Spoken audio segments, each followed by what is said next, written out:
China is offering 3 proposals to ease tensions in the South China Sea. Foreign Minister Wang Yi says countries on the sea should accelerate consultations on a code of conduct, and countries outside the region should avoid actions that heighten tensions. He also says safeguarding the freedom of navigation and overflights should comply with international law.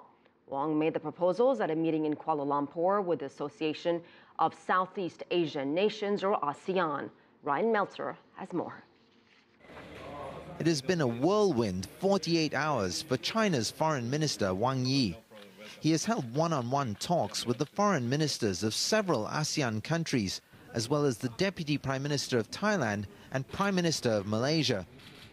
And Wednesday morning, Wang Yi met U.S. Secretary of State John Kerry and said the talks were held in a good atmosphere. The United States reiterated it welcomes the strong and prosperous China with continuous development.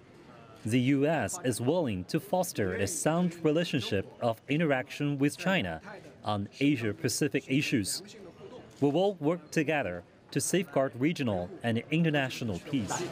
John Kerry said he too thought it was a productive session, especially on the South China Sea territorial disputes, which involve China and 4 ASEAN countries.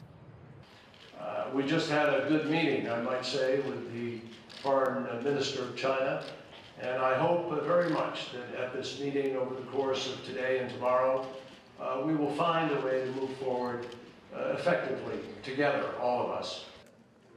China's foreign minister later met with his ASEAN counterparts. While they didn't shy away from the South China Sea issue, he said 90% of the discussion was about cooperation.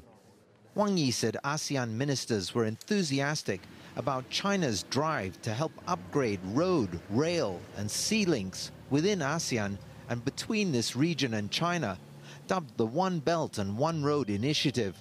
We all agree that we should build bridges to the ASEAN community with China's One Belt, One Road initiatives, thus providing new impetus to deepen cooperation and development between EU and China.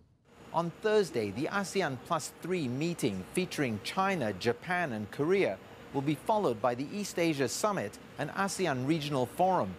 In all, some 28 countries will take part in these various meetings. Recognition of ASEAN as a large and dynamic economic bloc, as well as its considerable strategic importance. Rian Maelzer, CCTV, Kuala Lumpur.